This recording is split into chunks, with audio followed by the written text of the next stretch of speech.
கிறிஸ்துவின் சபையார் வழங்கும் கிறிஸ்துவின் வசனம் நிகழ்ச்சியை கேட்க உங்கள் யாவரையும் அன்புடன் அழைக்கிறோம். கிறிஸ்துவின் வசனம், இது கிறிஸ்தவர் கீதம். பரிசுத்த வேதம் பறைசாற்றும் வசனம், கிறிஸ்துவின் வசனம், இது கிறிஸ்தவர் கீதம். கிறிஸ்துவின் சபையார் வாழ்த்தி வழங்கும் கிறிஸ்துவின் வசனம், இது கிறிஸ்தவர் கீதம். கிறிஸ்துவின் வசனம், கிறிஸ்துவின் வசனம். வேதாகம குடும்ப நேரத்திற்கு உங்களை வரவேற்கின்றோம். Welcome to the Bible family R.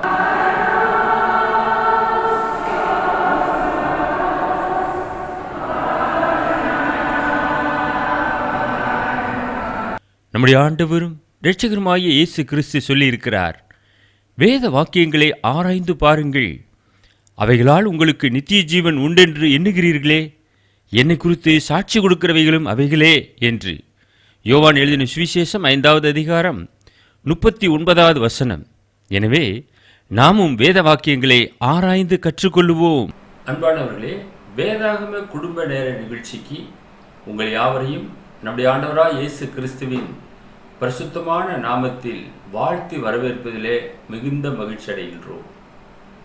இன்றைய நாளிலே சாமுவேலின் குடும்பத்தை குறித்து தியானம் செய்யும்படியாக இருக்கிறோம். The family of Samuel. Samuel தீர்க்கதரிசி பழைய ஏற்பாட்டிலே ஒரு அருமையான ஒரு தீர்க்கதரிசி. அவர் முதலாவது தீர்க்கதரிசி என்று நாம் சொல்லலாம். 1 சாமுவேல் 1வது அதிகாரம் 8வது வசனம். அவன் புருஷனாகிய எல்கானா அவளை பார்த்து, அன்னாலே ஏன் அழுகிறாய்? ஏன் சாப்பிடாதிருக்கிறாய்? ஏன் சஞ்சலப்படுகிறாய்? 10 குமாரரை பார்க்கலும் நான் உனக்கு அதிகமல்லவா என்றான். அன்னாளுக்கோ வெகு நாட்களாக பிள்ளை இல்லை. அண்டை வீட்டார்கள் ஏளனமாக பேச ஆரம்பித்தார்கள். அதனாலே அவள் தேவ சமூகத்திலே தன்னை ஊற்றி ஜெபிக்க ஆரம்பித்தாள். அவளுடைய புருஷனாகிய எல்கானா அவளை பார்த்து, அன்னாலே ஏன் அழுகிறாய்? ஏன் சாப்பிடாதிருக்கிறாய்? ஏன் சஞ்சலப்படுகிறாய்? ஒருவேளை நமக்கு 10 குமாரர்கள் இருந்திருப்பார்கள் என்றால் அவர்களை பார்க்கலும் நான் உனக்கு அதிகம் அல்லவா என்று எல்கானா அன்னாளே ஆறுதல் படுத்துகிறதை இந்த வசனத்திலே நாம் பார்க்கிறோம். அன்பானவர்களே, தேவன் மனிதன் தனிமையாக இருக்கக்கூடாது என்று சொல்லி ஏற்ற துணையை உண்டு பண்ணினார். இந்த எல்கானாவுக்கு அன்னாளை மனைவியாக கொடுத்தார். ஆனால் அன்னாளுடைய கற்பம் அடைக்கப்பட்டதாக இருந்தது. கர்த்தர் கிருபையாக இறங்கினாள். 1 சாமுவேல் 1வது அதிகாரம் 20வது வசனம். சில நாள் சென்ற பின்பு அன்னாள் கர்ப்பவதியாகி ஒரு குமாரனை பெற்று கர்த்தரிடத்தில் அவனை கேட்டேன் என்று சொல்லி அவனுக்கு சாமுவேல் என்று பெயரிட்டாள். கர்த்தரிடத்தில் அவனை கேட்டேன் என்று சொல்லி சாமுவேல் என்ற பெயரை இடுகிறாள். அன்பானவர்களே, தேவ சமூகத்திலே அன்னாளுடைய ஜெபம் கேட்கப்பட்டது. அன்னாளுக்கு பிதாவாகிய தேவன் கிருபையாய் இறங்கி சாமுவேல் என்று சொல்லக்கூடிய அருமையான ஒரு பிள்ளையாண்டானை அங்கே கொடுத்தார். அவள் கர்த்தரிடத்திலே கேட்டாள். கேட்டபடியாக அவள் பெற்றுக்கொண்டாள். 1 சாமுவேல் 1வது அதிகாரம் 28வது வசனம். ஆகையால் அவன் கர்த்தருக்கென்று கேட்கப்பட்டபடி நாள் அவன் உயிரோடு இருக்கும் சகல நாளும் அவனை கர்த்தருக்கே ஒப்பு கொடுக்கிறேன் என்றாள். எவ்வளவு நாளைக்கு சாமுவேல் உயிரோடு கூட இருக்கின்றானோ அவ்வளவு நாட்களும் கர்த்தருக்கென்று ஒப்பு கொடுக்கிறேன் என்று சொல்லி பரிபூர்ணமாக தேவ சமூகத்திலே அவனை ஒப்பு கொடுத்தாள். அவன் அங்கே கர்த்தரை பணிந்து கொண்டான். பிதாவாகிய தேவனுக்கு முழுவதுமாக அர்ப்பணம் செய்தான். இளம் வயதிலே சாமுவேல் தன்னை முழுவதுமாக ஒப்பு கொடுத்து பணிவிடை செய்தார். 1 சாமுவேல் 3வது அதிகாரம் 1வது வசனம். சாமுவேல் என்னும் பிள்ளையாண்டான் ஏழிக்கு முன்பாக கர்த்தருக்கு பணிவிடை செய்து கொண்டிருந்தான். அந்நாட்களிலே கர்த்தருடைய வசனம் அபூர்வமாயிருந்தது, பிரத்யட்சமான தரிசனம் இருந்ததில்லை. கர்த்தருக்கு தன்னை முழுவதுமாக ஒப்பு கொடுத்து பணிவிடை செய்தான். இள வயதிலே செய்தான். ஆசாரியனாக இருந்த ஏழிக்கு முன்பாக அவன் கர்த்தருக்கு முன்பாக பணிவிடை செய்து கொண்டிருந்தான் என்று பார்க்கிறோம். அந்நாட்களிலே கர்த்தருடைய வசனம் அபூர்வமாயிருந்தது. தரிசனம் இல்லாத காலகட்டம். அந்த காலகட்டத்திலே கர்த்தர் சாமுவேல் மூலமாக வெளிப்பாடானார் என்று நாம் அறிந்து கொள்கிறோம். இரண்டாவது நாம் பார்க்கும்போது சாமுவேலுக்கு ஒரு அழைப்பு இருந்தது. இந்த அழைப்பு ரொம்ப ரொம்ப முக்கியம். அழைக்கப்பட்டவர்கள் அநேகர், தெரிந்து கொள்ளப்பட்டவர்களும் சிலர் என்று பார்க்கிறோம். இந்த சாமுவேல் கர்த்தருடைய ஊழியத்திற்கென்று அழைக்கப்பட்டவன். 1 சாமுவேல் 3வது அதிகாரம் 10வது வசனம். அப்பொழுது கர்த்தர் வந்து நின்று முன்போல சாமுவேலே என்று கூப்பிட்டார். அதற்கு சாமுவேல் சொல்லும் அடியேன் கேட்கிறேன் என்றான். எவ்வளவு ஒரு கீழ்ப்படிதலான வார்த்தை பாருங்கள். கர்த்தர் கூப்பிடும்போது சொல்லும் அடியேன் கேட்கிறேன் என்று சொல்லுகிறார். இன்றைக்கு நீங்கள் நானும் கர்த்தருடைய வார்த்தையை இந்த காதுகள் வழியாக கேட்கின்றோம். அதற்கு நாம் கீழ்ப்படிந்து அவருடைய சித்தத்தை நாம் நிறைவேற்றுகிறோமா? அங்கே சாமுவேல் சொல்லும் அடியேன் கேட்கிறேன் என்று சொல்லுகிறார். இந்த அழைப்பு என்பது தேவனால் அழைக்கப்பட வேண்டும். எல்லோருமே அழைக்கப்பட்டவர்கள் அல்ல. எபிரேய ஆசிரியர் சொல்லுகிறார், எபிரேயர் 5வது அதிகாரம் 4வது வசனம், மேலும் ஆரோனை போல தேவனால் அழைக்கப்பட்டால் ஒழிய ஒருவனும் இந்த கனமான ஊழியத்திற்கு தானாய் ஏற்படுகிறதில்லை. தானாய் யாருமே முன்னுக்கு வருவதில்லை. தேவன் தேர்வு செய்கிறார், தேவன் அழைக்கிறார். ஆரோனை தேவன் அழைத்தார். எனவே எபிரேய ஆசிரியர் சொல்லும்போது ஆரோனை போல தேவனால் அழைக்கப்பட்டால் ஒழிய ஒருவனும் இந்த கனமான ஊழியத்திற்கு தானாய் ஏற்படுகிறதில்லை. தேவன் தான் ஏற்படுத்துகிறார். மோசேயை தேவன் ஏற்படுத்தினார். அப்போஸ்தலனாகிய பவுலை தேவன் ஏற்படுத்தினார். மோசேயை அழைக்கும் போது யாத்திராகமம் 3வது அதிகாரம் 4வது வசனம், அவன் பார்க்கும்படி கிட்ட வருகிறதை கர்த்தர் கண்டார். முச்செடியின் நடுவிலிருந்து தேவன் அவனை நோக்கி மோசே மோசே என்று கூப்பிட்டார். அவன் இதோ அடியேன் என்றான். மோசேயை பேர் சொல்லி அழைத்தார். அதே போல சாமுவேலே சாமுவேலே என்று கூப்பிட்டார். அதே போல அப்போஸ்தலனாகிய பவுலை கர்த்தர் சந்திக்கிறார். அவனோ தேவனுடைய ராஜ்யத்துக்கு விரோதமாக செயல்பட்டு கொண்டிருந்தான். சபையை பாழாக்குகிறவனாக இருந்தான். ஆகினாலே முள்ளில் உதைக்கிறது உனக்கு கடினமாம் என்று அவனை எச்சரித்தார். அவனோ முழுவதுமாக தன்னை அர்ப்பணம் செய்து அனனியா மூலமாக ஞானஸ்நானம் பெற்று தாமதமில்லாமல் கிறிஸ்துவின் ராஜ்யத்தை குறித்து சுவிசேஷமாக பிரசங்கித்தான் என்று நாம் பார்க்கிறோம். அன்பானவர்களே, சாமுவேல் பிதாவாகிய தேவனாலே தேர்வு செய்யப்பட்டான். உன்னதமான வேலைக்கு தன்னை முழுவதுமாக அர்ப்பணம் செய்தான். அந்த அழைப்பை அவன் ஏற்றுக்கொண்டான் என்று நாம் பார்க்கிறோம். மூன்றாவதாக நாம் பார்க்கும்போது இந்த சாமுவேலுக்கு 2 பிள்ளைகள் இருந்தார்கள். யோவேல், அபியா என்று சொல்லக்கூடிய 2 பிள்ளைகள். 1 சாமுவேல் 8வது அதிகாரம் முதல் 3 வசனங்கள். சாமுவேல் முதிர் வயதான போது தன் குமாரரை இஸ்ரவேலின் மேல் நியாயாதிபதிகளாக வைத்தான். அவனுக்கு வயதாகிவிட்டது. எனவே அந்த பதவிகளை தன்னுடைய பிள்ளைகள் வைக்க வேண்டும் என்பதற்காக நியாயாதிபதிகளாக வைத்தார். அவனுடைய மூத்த குமாரனுக்கு பெயர் யோவேல், இளையவனுக்கு பெயர் அபியா. அவர்கள் பெயர் சபாவிலே நியாயாதிபதிகளாக இருந்தார்கள். ஆனாலும் அவனுடைய குமாரர் அவன் வழிகளில் நடவாமல் பொருளாசைக்கு சாய்ந்து பரிதானம் வாங்கி நியாயத்தை புரட்டினார்கள். சாமுவேலைப் போல இல்லை. சாமுவேல் ஒரு உண்மையான ஒரு தீர்க்கதரிசியாக இருந்தார். ஆனால் சாமுவேலுடைய பிள்ளைகளோ பரிதானம் வாங்க ஆரம்பித்தார்கள், லஞ்சம் வாங்கினார்கள், நியாயத்தை புரட்டினார்கள். ஜனங்கள் எந்த அளவுக்கு வேதனை கொண்டிருப்பார்கள். சாமுவேலைப் போல அவனுடைய பிள்ளைகள் நடக்கவில்லை என்று பார்க்கிறோம். பரிசுத்த வேதம் சொல்லுகிறது, பிள்ளையாண்டான் நடக்க வேண்டிய வழியிலே அவனை நடத்து. உபாகமத்திலே நாம் வாசிக்கிறோம், உட்கார்ந்திருக்கும் போதும் எழுந்திருக்கிற போதும் கர்த்தருடைய வார்த்தைகளை குறித்து நாம் பேச வேண்டும். பிள்ளைகளுக்கு அவைகளை கருத்தாக போதனை செய்ய வேண்டும். தேவன் அதை எதிர்பார்க்கிறார். இஸ்ரவேலுக்கு அந்த விதமான போதனையை கொடுத்திருந்தார்.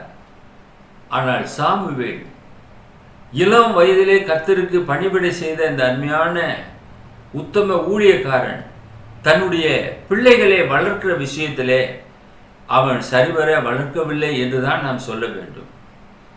அவனுடைய பிள்ளைகள் பரிதானம் வாங்க ஆரம்பித்தார்கள், நியாயத்தை புரட்டினார்கள் என்று பார்க்கிறோம். ஒரு நியாயாதிபதி நியாயத்தை புரட்டுவானே என்றால் அங்கே நியாயம் தள்ளுபடியாகிறது, பொய் ஜெயிக்க ஆரம்பிக்கிறது. ஆக ஒருபோதும் தேவன் அதை அங்கீகரிப்பதில்லை. ஜனங்கள் மிக வேதனை கொண்டார்கள் என்று நாம் பார்க்கிறோம். ஆனால் சாமுவேல் மிக மிக உண்மையாக இருந்தார். 1 சாமுவேல் 12வது அதிகாரம் 3-4 வசனங்கள். இதோ இருக்கிறேன், கர்த்தரின் சந்நிதியிலும் அவர் அபிஷேகம் பண்ணி வைத்தவருக்கு முன்பாகவும் என்னை குறித்து சாட்சி சொல்லுங்கள். நான் யாருடைய எருதை எடுத்துக்கொண்டேன், யாருடைய கழுதை எடுத்துக்கொண்டேன், யாருக்கு அநியாயம் செய்தேன், யாருக்கு இடுக்கண் செய்தேன், யார் கையில் பரிதானம் வாங்கி கொண்டு கண் சாடையாக இருந்தேன் சொல்லுங்கள். அப்படி உண்டானால் அதை உங்களுக்கு திரும்ப கொடுப்பேன் என்றார். அதற்கு அவர்கள், நீர் எங்களுக்கு அநியாயம் செய்யவும் இல்லை, எங்களுக்கு இடுக்கண் செய்யவும் இல்லை, ஒருவர் கையிலும் ஒன்றும் வாங்கவும் இல்லை என்றார்கள். எந்த அளவுக்கு சாமுவேல் தீர்க்கதரிசி உண்மையாக இருந்திருக்கிறார் என்று நாம் பார்க்கிறோம். தேவ சமூகத்திலே பயபக்தி உள்ளவனாக அவர் இருந்தார். நான் யாருடைய எருதை எடுத்துக்கொண்டேன் என்று கேட்கிறார். இன்றைக்கு அநேக ஊழியக்காரர்கள் கடந்து செல்லுகிறார்கள். ஒரு வீட்டில் 2 பொருள் இருக்கும் என்றால் அதை ஜாடையாக கேட்க ஆரம்பித்து விடுவார்கள். உடனே அந்த குடும்பத்தார் அதை எடுத்து கொடுத்து விடுவார்கள். வேத வசனம் சொல்லுகிறது, பிறனுக்குண்டான யாதொன்றையும் இச்சியாதிருப்பாயாக. இந்த கட்டளையை கை கொண்டவர் சாமுவேல் தீர்க்கதரிசி. யாருடைய எருதை எடுத்துக்கொண்டேன். வீடுகளில் எருதுகள் கட்டி கிடக்கும், ஆட்டுக்குட்டிகள் இருக்கும். ஆனால் அநேகர் அதை ஊழியத்துக்கு கொடுத்து விட வேண்டும் என்று போய் சொல்லி கேட்க ஆரம்பித்து விடுவார்கள். ஆனால் இங்கே அவர் கேட்கிறார், யாருடைய எருதை எடுத்துக்கொண்டேன், யாருடைய கழுதை எடுத்துக்கொண்டேன், யாருக்கு அநியாயம் செய்தேன், யாருக்கு இடுக்கண் செய்தேன், யார் கையில் பரிதானம் வாங்கி கொண்டு கண் சாடையாய் இருந்தேன் சொல்லுங்கள். இன்றைக்கு கண் சாடை உண்டாக்குகிறார்கள். கண் சாடை உண்டாக்குகிறவன் நோவு உண்டாக்குகின்றான். அப்படியானால் அதை எங்களுக்கு சொல்லு, நான் அதை திரும்ப கொடுப்பேன் என்று சொல்லுகிறார். யாருடைய கழுதையும் அவர் எடுக்கவில்லை, யாருடைய எருதையும் அவர் எடுக்கவில்லை, யாருக்கும் அநியாயம் செய்யவில்லை, இடுக்கண் செய்யவில்லை, பரிதானம் வாங்கவும் இல்லை. அவனுடைய பிள்ளைகளோ பரிதானம் வாங்கினார்கள், நியாயத்தை புரட்டினார்கள். ஆனால் சாமுவேல் தீர்க்கதரிசி அந்த விதமாக யார் கையிலும் பரிதானம் வாங்கவில்லை. அதற்கு அவர்கள் சொல்லுகிறார்கள் சாட்சியாக, நீர் எங்களுக்கு அநியாயம் செய்யவும் இல்லை, எங்களுக்கு இடுக்கண் செய்யவும் இல்லை, ஒருவர் கையிலும் ஒன்றும் வாங்கவும் இல்லை என்றார்கள். அவர்களே சாட்சியாக இருந்தார்கள். அந்த அளவுக்கு ஒரு நற்சாட்சி உள்ள ஒரு மகனாக சாமுவேல் அன்றைய நாட்களிலே வாழ்ந்திருக்கிறார். கர்த்தருடைய சமூகத்திலே ஒரு உண்மையுள்ள ஒரு ஊழியக்காரனாக, ஒரு தீர்க்கதரிசியாக இருந்து செயல்பட்டிருக்கிறதை இந்த வசனத்தின் மூலமாக நாம் அறிந்து கொள்கிறோம். அக்காலகட்டத்திலே தீர்க்கதரிசிகளை ஞான திருஷ்டிக்காரன் என்று சொல்லுவார்கள். 1 சாமுவேல் 9வது அதிகாரம் 9வது வசனம். முற்காலத்தில் இஸ்ரவேலில் யாதொருவன் தேவனிடத்தில் விசாரிக்க போனால் ஞான திருஷ்டிக்காரனிடத்தில் போவோம் வாருங்கள் என்பார்கள். இந்நாளிலே தீர்க்கதரிசி எனப்படுகிறவன் முற்காலத்திலே ஞான திருஷ்டிக்காரன் எனப்படுவான். அவர்களுக்கு மற்றொரு பெயர் ஞான திருஷ்டிக்காரன் என்று சொல்லப்பட்டது. இந்த சாமுவேல் தீர்க்கதரிசி ஞான திருஷ்டிக்காரனாக இருந்தார். வரக்கூடிய காரியங்களை முன்கூட்டியே அறிவிக்கக்கூடியவனாக இருந்தார். ஒரு உண்மையான ஞான திருஷ்டிக்காரனாக அவர் காணப்பட்டார். 4வதாக நாம் பார்க்கும்போது 1 சாமுவேல் 8வது அதிகாரம் 19வது வசனம். ஜனங்கள் சாமுவேலின் சொல்லை கேட்க மனதில்லாமல், அப்படி அல்ல, எங்களுக்கு ஒரு ராஜா இருக்கத்தான் வேண்டும் என்றார்கள். ராஜா கேட்க ஆரம்பித்தார்கள். Nevertheless, the people refused to obey the voice of Samuel, and they said, "Nay, but we will have a king over us." ஒரு ராஜா எங்களுக்கு இருக்கத்தான் வேண்டும் என்ற ஒரு கோரிக்கையை வைத்தார்கள். சாமுவேலின் சொல்லை அங்கே மதிக்கவில்லை, அதை ஏற்றுக்கொள்ளவில்லை. அவர்கள் என்ன சொல்லுகிறார்களோ அதற்கு சாமுவேல் கீழ்ப்படிய வேண்டும், ஒரு ராஜாவை ஏற்படுத்த வேண்டும். இது ஜனங்களுடைய தீர்மானமாக இருந்தது. ஆனால் சாமுவேலுக்கு அது தகாதாக காணப்பட்டது. சாமுவேலுக்கு அது இஷ்டமே இல்லை, ஒரு ராஜாவை ஏற்படுத்துவது. 1 சாமுவேல் 8வது அதிகாரம் 6வது வசனம். எங்களை நியாயம் விசாரிக்க ஒரு ராஜாவை ஏற்படுத்தும் என்று அவர்கள் சொன்ன வார்த்தை சாமுவேலுக்கு தகாதாய் காணப்பட்டது. ஆகையால் சாமுவேல் கர்த்தரை நோக்கி விண்ணப்பம் பண்ணினான். அவனுக்கு அதிலே கடுகளவு இஷ்டமே இல்லை. ஏனென்றால் இஸ்ரவேலிலே ராஜாவாக பிதாவாகிய தேவன் இருக்கிறார். அப்படி இருக்கும்போது எதுக்கு ஒரு மனிதன் ராஜாவாக ஏற்படுத்தப்பட வேண்டும்? அவருடைய சமூகம் முன்னே கடந்து செல்கிறது. பெரிய அடையாளங்களினாலும் அற்புதங்களினாலும் ஜனங்களை வழிநடத்தி கொண்டு வருகிறார். அப்படி உன்னதமான வானத்திற்கும் பூமிக்கும் மேலான ஒரு ராஜா இருக்கும்போது இந்த பூமிக்குரிய ஒரு ராஜா தேவையா? தேவையே இல்லையே. ஆனால் ஜனங்கள் சொல்லுகிறார்கள், மற்ற ஜனங்களை பார்த்து, அவர்களுக்கெல்லாம் ராஜா இருக்கிறார்கள், நம்மை ஆளுவதற்கு ஒரு ராஜா வேண்டும். இது இஸ்ரவேலிலே ஜனங்களுடைய தீர்மானமாக இருந்தது. இது சாமுவேல் தீர்க்கனுக்கு தகாதாய் காணப்பட்டது. கர்த்தர் சொல்லுகிறார், 1 சாமுவேல் 8வது அதிகாரம் 7வது வசனம். அப்போது கர்த்தர் சாமுவேலை நோக்கி, ஜனங்கள் உன்னிடத்தில் சொல்வது எல்லாவற்றிலும் அவர்கள் சொல்லை கேள். அவர்கள் உன்னை தள்ளவில்லை, நான் அவர்களை ஆளாதபடிக்கு என்னைத்தான் தள்ளினார்கள். கர்த்தரே சொல்லிட்டார், ஜனங்கள் என்ன சொல்றாங்களோ அவங்க சொல்ல கேளு, அதுபடியே ஒரு ராஜாவை ஏற்படுத்தி. அவர்கள் உன்னை தள்ளவில்லை, நான் அவர்களை ஆளாதபடிக்கு என்னை தள்ளினார்கள் என்று அங்கே சொல்லுகிறார். தேவன் அவர்களை ஆளக்கூடாது. தேவன் வேண்டாம், எங்களுக்கு எங்களிலே ஒருவர் ராஜாவாக வர வேண்டும். அதான் இஸ்ரவேலுடைய கோரிக்கையாக இருந்தது. எனவே அவர்கள் சொல்லுகிறபடியாக அதை நீ செய்து நிறைவேற்று என்று சாமுவேல் தீர்க்கனுக்கு சொல்லிவிடுகிறார்.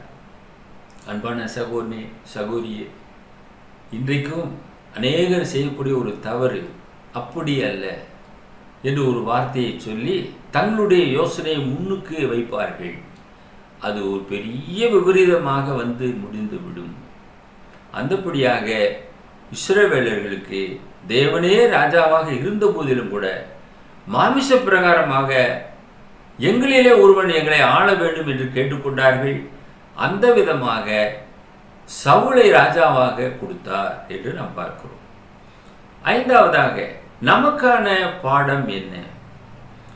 புதிய ஏற்பாட்டின் விசுவாச அட்டவணையிலே எபிரேயர் 11வது அதிகாரம் 32வது வசனத்திலே சாமுவேல் தீர்க்கன் இடம்பெறுகிறார். பின்னும் நான் என்ன சொல்லுவேன்? கிதியோன், பாராக், சிம்சோன், எப்தா, தாவீது, சாமுவேல் என்பவர்களையும் தீர்க்கதரிசிகளையும் குறித்து நான் விவரம் சொல்ல வேண்டுமானால் காலம் போதாது. ஒரு உன்னதமான ஒரு தீர்க்கதரிசியினுடைய பெயர் விசுவாச அந்த அட்டவணையிலே இடம்பெற்றிருக்கிறது. எபிரேயர் புஸ்தகம் 11வது அதிகாரத்திலே. அது எத்தனை ஆசீர்வாதமான காரியம் அன்பானவர்களே! ஒரு உன்னதமான ஒரு தீர்க்கதரிசியுடைய பெயர் அங்கே இடம்பெற்றிருக்கிறது.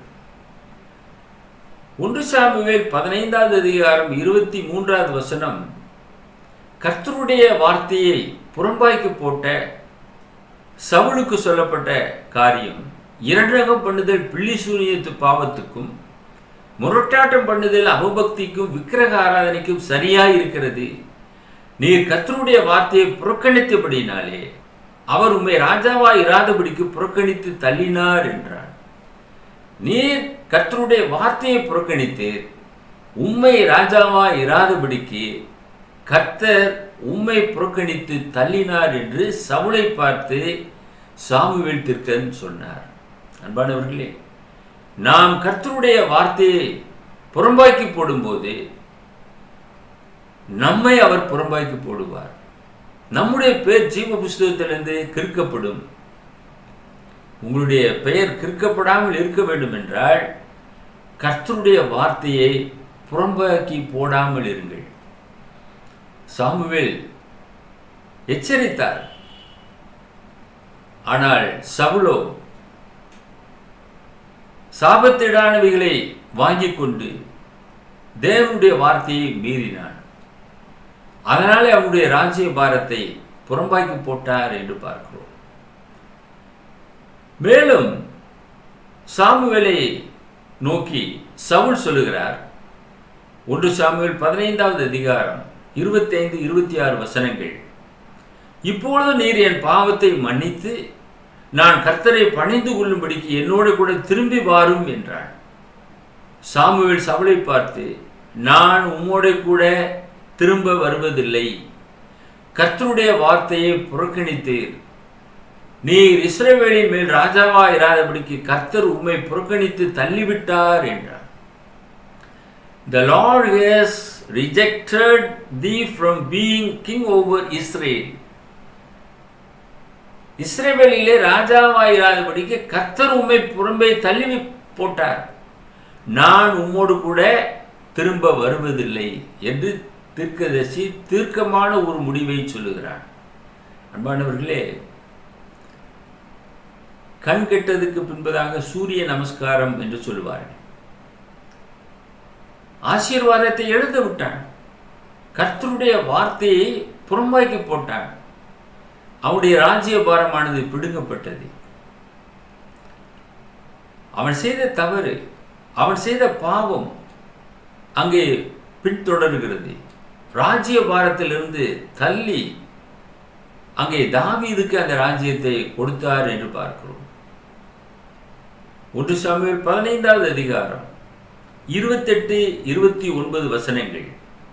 அப்போது சாமுவேல் அவனை நோக்கி, கர்த்தர் என்று உம்மிடத்திலிருந்து இஸ்ரவேலின் ராஜ்யத்தை கிழித்து போட்டு உம்மை பார்க்கலும் உத்தமனாய் இருக்கிற உம்முடைய தோழனுக்கு அதை கொடுத்தார். இஸ்ரவேலின் ஜெயபலமானவர் பொய் சொல்லுகிறதும் இல்லை, தாம் சொன்னதை பற்றி மனஸ்தாபப்படுகிறதும் இல்லை, மனம் மாற அவர் மனுஷன் அல்ல என்றார். எவ்வளவு ஒரு தெளிவான ஒரு வார்த்தையை சாமுவேல் தீர்க்கதரிசி சவுலை நோக்கி சொல்கிறார் என்று பாருங்கள். அவர் சொன்னதை பற்றி மனஸ்தாபப்படுகிறதும் இல்லை, மனம் மாற அவர் மனுஷனும் அல்ல. அவர் தேவன், சகலத்தையும் ஆளக்கூடியவர். சொன்னா சொன்னதுதான், சொன்னதை ஒருபோதும் அவர் மாற்றுகிற தேவனே அல்ல. இயேசு கிறிஸ்து நேற்றும் இன்றும் என்றும் மாறாதவராய் இருக்கிறார். தேவன் அதே போலதான் இருக்கிறார். தேவனும் மாறாதவர் தான். அவர் உண்மை உள்ளவராக இருக்கிறார். தம்முடைய வார்த்தைகளுக்கு ஜனங்கள் கீழ்ப்படிய வேண்டும் என்று அவர் எதிர்பார்க்கிறார். தம்முடைய வார்த்தையை ஒருவனும் புறம்பாக்கி போட்டுவிடக்கூடாது என்று எண்ணுகிறார். தம்முடைய வார்த்தைகளோட ஒன்றை கூட்டவோ குறைக்கவோ கூடாது என்று சொல்லுகிறார். கூட்டுகிறவர்களும் தள்ளுண்டு போவார்கள், குறைக்கிறவர்களும் தள்ளுண்டு போவார்கள். இங்கே சவுல் ராஜ்யபாரத்திலிருந்து தள்ளுண்டு போனான். அவனுடைய அந்த ராஜ்யபாரம் தாவீதுக்கு கொடுக்கப்பட்டது என்று நாம் பார்க்கிறோம். அந்த ராஜ்ய பாரத்தை இன்று உம்மிடத்திலிருந்து இஸ்ரவேலின் ராஜ்யத்தை கிழித்து போட்டு உம்மை பார்க்கலும் உத்தமனாய் இருக்கிற உம்முடைய தோழனுக்கு அதை கொடுத்தார் என்று அங்கே சொல்லுகிறார் சாமுவேல் தீர்க்கதரிசி என்று பார்க்கிறோம். அன்பானவர்களே, அநேக ஆசீர்வாதங்களை நாம் தேவனுடைய சமூகத்திலிருந்து நாம் பெற்றுக்கொள்கிறோம். அந்த பெற்றுக்கொண்ட ஆசீர்வாதங்கள் நம்மை விட்டு போய்விடாது இருக்க வேண்டும் என்றால் கர்த்தருடைய வார்த்தைக்கு பயந்து நடுங்கி அதன்படியாக நாம் ஜீவனம் செய்ய வேண்டும். அதை ஒருபோதும் புறம்பாக்கி போட்டு விடவே கூடாது. ஏசா நன்கு அறிவீர்கள். இந்த ஏசா என்ன செய்தானா? எபிரேய ஆசிரியர் சொல்லுகிறார், எபிரேயர் 12வது அதிகாரம் 15-17 வசனங்கள். ஒருவனும் தேவனுடைய கிருபையை எழுந்து போகாதபடிக்கு யாதொரு கசப்பான வேர் முளைத்தெழும்பி கலக்கம் உண்டாக்குறதுனால் அநேகர் தீட்டுப்படாதபடிக்கும் ஒருவனும் வேசிக்கல்லனாகவும் ஒருவேளை போஜனத்துக்காக தன் சேஷ்ட புத்திர பாகத்தை விற்று போட்ட ஏசாவை போல சீர்கெட்டவனாகவும் இராதபடிக்கு எச்சரிக்கையாக இருங்கள். ஏனென்றால் பிற்பாடு அவன் ஆசீர்வாதத்தை சுதந்திரித்துக் கொள்ள விரும்பியும் ஆகாதவன் என்று தள்ளப்பட்டதை அறிவீர்கள். அவன் கண்ணீர் விட்டு கவலையோட தேடியும் மனம் மாறுதலை காணாமற் போனான். இந்த ஏசாவை போல ஒருவனும் சீர்கெட்டவனாய் போய்விடாதபடிக்கு எச்சரிக்கையாக இருங்கள் என எபிரேய ஆசிரியர் எழுதியிருக்கிறார். ஒருவேளை போஜனத்துக்காக தன்னுடைய சேஷ்ட புத்திர பாகத்தை யாக்கோபுக்கு விற்று போட்டான். அவனை போல ஒருவனும் இருந்துவிடக் கூடாது என்று எபிரேய ஆசிரியர் சொல்லுகிறார். ஏன்? அவன் பிற்பாடு ஆசீர்வாதத்தை சுதந்திரித்துக் கொள்ள விரும்பி கண்ணீர் விட்டு கவலையோட தேடினான், மனம் மாறுதலை காணாமல் போனான்.